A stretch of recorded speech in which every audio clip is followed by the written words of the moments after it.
Hello and welcome to the video channel for us here at Haunted Cheshire. Thanks for joining us again, and thanks to everybody that may have watched our previous videos. And also a very big thanks to anyone that has subscribed to the channel. Please do feel free to share what we do both far and wide. Now, over the last few weeks we've been coming back into the old hall here at Tatton Park. Few of the times just to take some still photographs and to go around with some scanning equipment to see what words we can get. Now, last week we made a couple of videos of two of the separate rooms. Today we're going to concentrate on one of the bedrooms that's downstairs next to what was the parlour of one of the cottages when the house was split into two cottages. So we're going to see if we can pick anything up, because the bedroom downstairs has got quite a reputation. There is a cot in the bedroom that some people say they've seen swinging back and to when there's nobody about, and also the door closing on its own. So we're going to go in. We've got some scanning equipment and some words equipment, so we'll see what we can pick up when we go inside. Now, I'm sure a lot of you who are into your hauntings are very familiar with this building. It's got quite a reputation. The whole of the building itself has got quite a reputation for various happenings and people's experiences. So what we're going to do, we're going to go in round one of the other doors around the side. So you'll have to bear with me because I can't see where I'm walking and it's quite uneven, the ground. So I'll try and see if I can stay steady on my feet. And then once we get inside, hopefully we might be able to pick up some words and a bit of atmosphere, because I have to say one of the only reasons we're doing this one today is because we've had a good walk round here today. And it feels quite heavy inside, the atmosphere, and quite cold today in a couple of the rooms. Much colder than what it usually does, because even when it's warm outside, it tends to be warm in the hall itself, but today it's quite cold and it does feel very, very heavy inside, the feeling that you get when you go into some of the rooms. So we'll see what we can pick up when we do go inside. Not sure if we will. I hope we do. Usually it does produce some good results. So we're going to go in through this porch here on this side. That side that you can see now is the original, where the original medieval hall was, and then reconstructed in brick. So we're going to go inside through this door. I hope it's going to be nice and peaceful and quiet inside. Any other noises that you hear apart from us or myself talking may well be members of staff that are floating around in here. Okay, so just have a good look round from outside, and then we'll go in through this doorway here, which was one of the doorways into the cottage. And at the bottom of the stairs here, that leads to the main bedchamber upstairs, there are tales of a couple of young girls playing at the bottom of the stairs. People have felt themselves being touched as they're coming down the stairs around the ankle or the hands.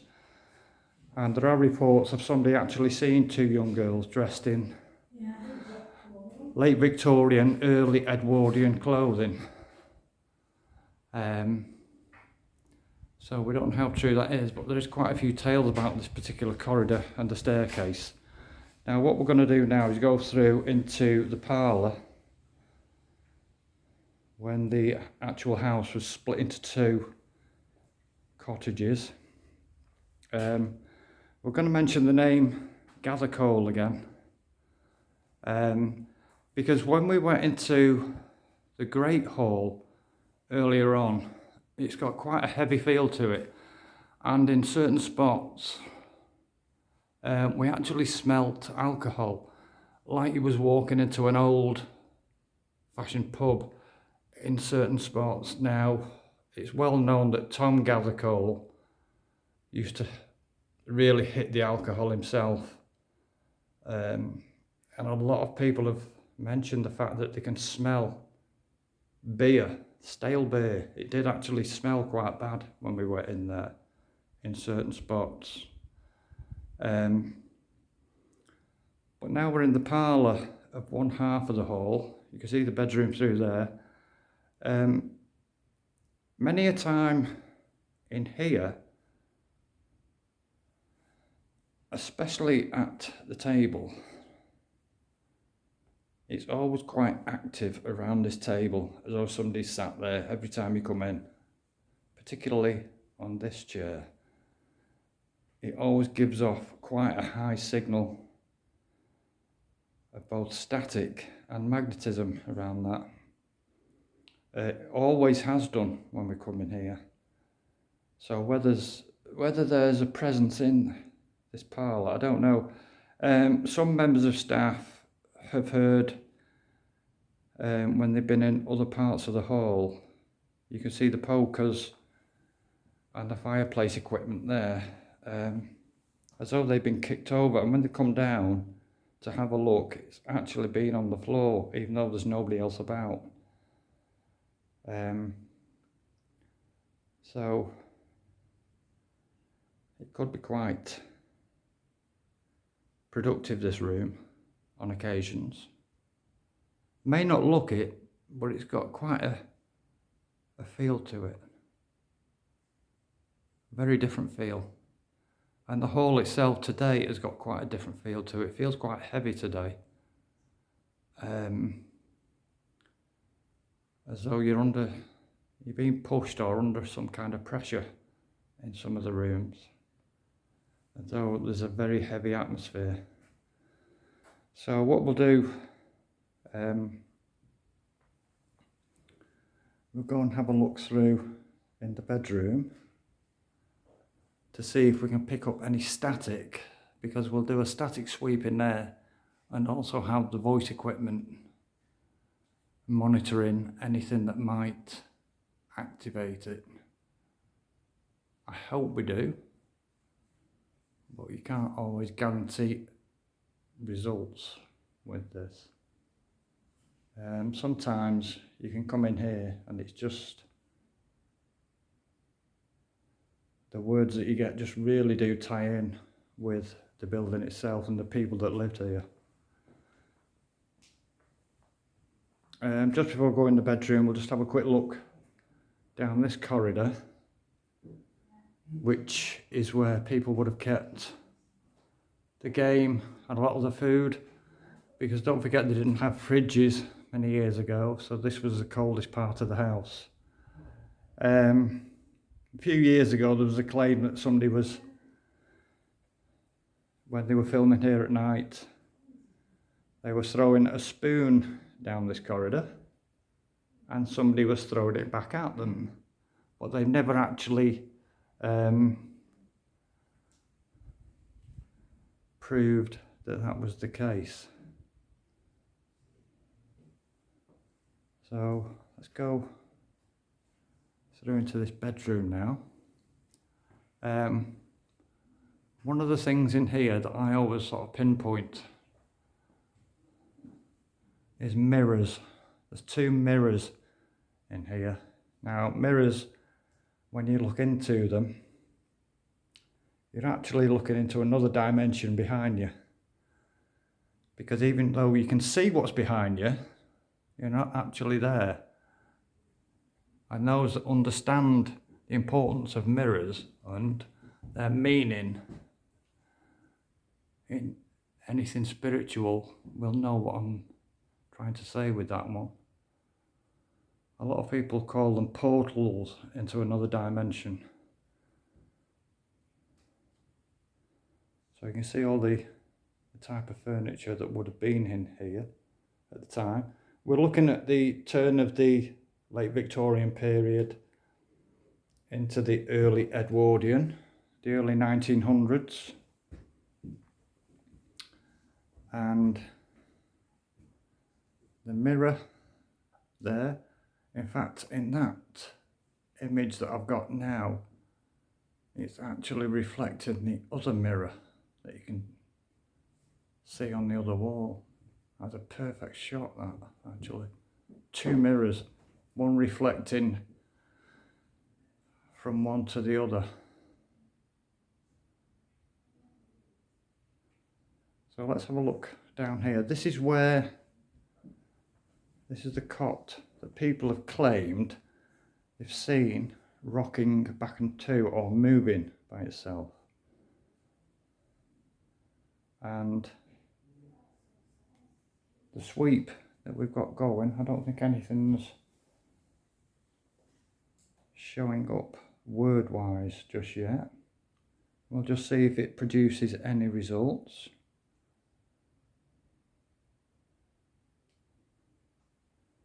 You can see the fireplace here.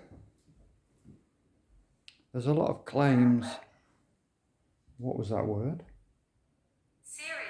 Seriously. Seriously.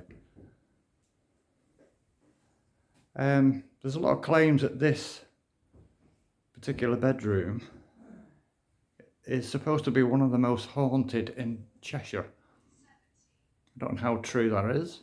I think it's got something in it, definitely. Definitely got a strange feel today. The whole hall feels different today than last week. And that's one of the good things about this particular building. You can come here virtually every day and it's different every day. Or parts of it feel different every day. There's definitely some presence of something spiritual here all the time.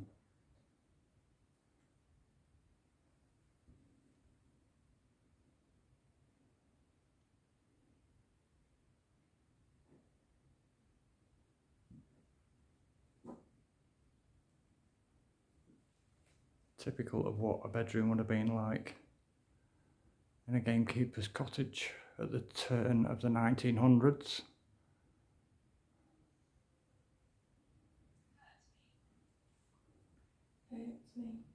Hurts me. Hatchback. I don't think that has much relevance to this, does it?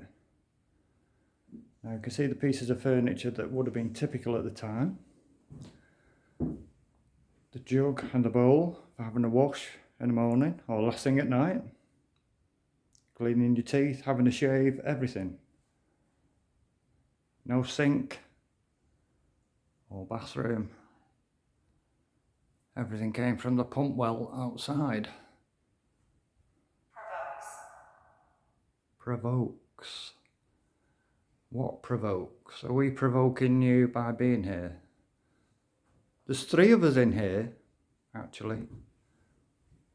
Is there anybody else that wants to make the presence known?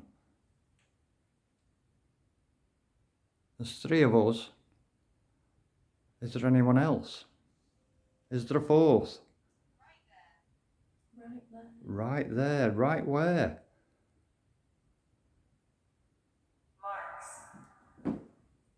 Marks. What marks? Marks on the wall, marks on the cupboard. Expensive. Yes, it is, actually. Some of this stuff is quite expensive clothing, that. Any names? Anybody gonna give us a name? If there's somebody else in here.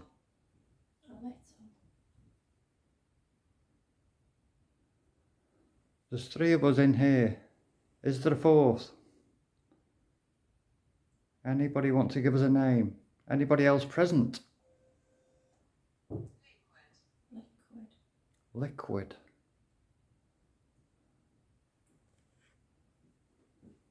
Do we have a name of somebody?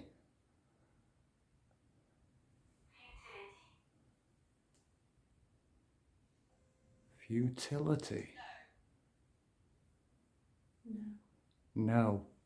Nobody gonna give us a name?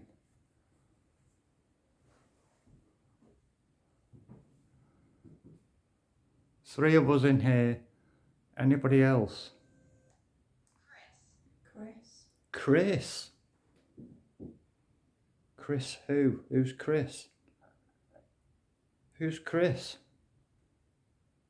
Do you want to tell us any more?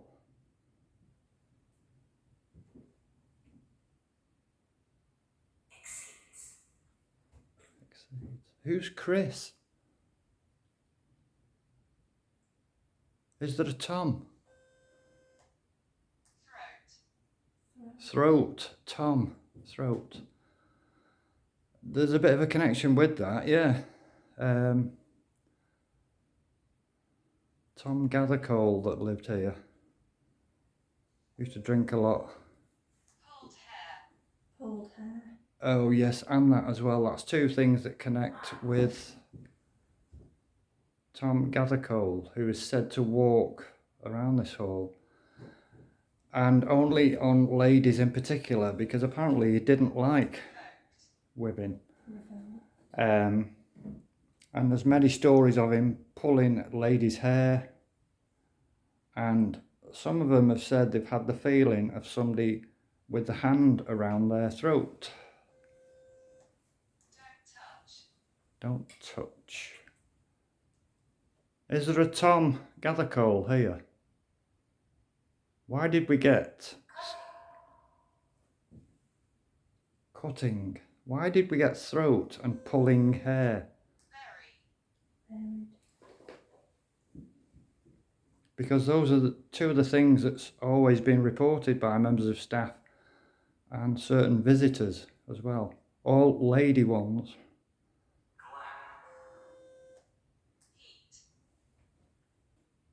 Glenn. Another name, Glenn. Is Tom here?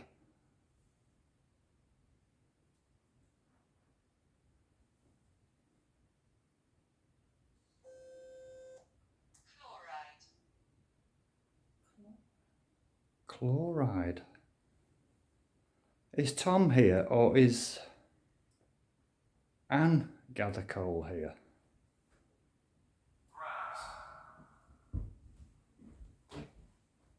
Grabs. Let's just see. Tweed.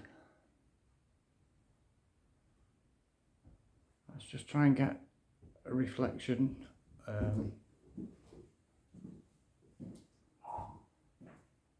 In the mirror.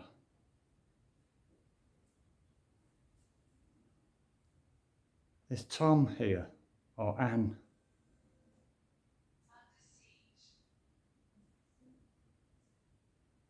We're getting plenty of words coming through, and one or two are quite relevant to some of the things here. Throat, pulling hair.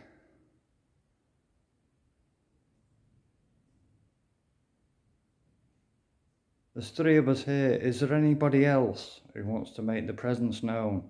Because we're getting a few words that does tie in with a lot of these stories from here.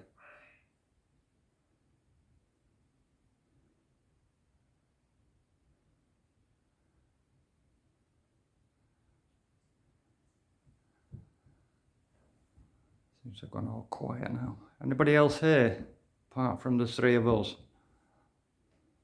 Anybody else want to say anything or give us a name?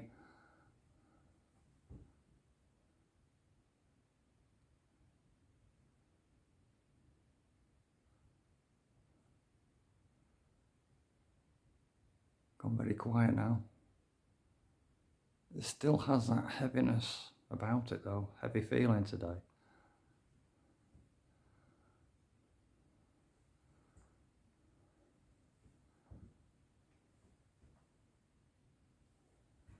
So I think what we'll do, we've got quite a few good words there that do tie in with some of the stories from here.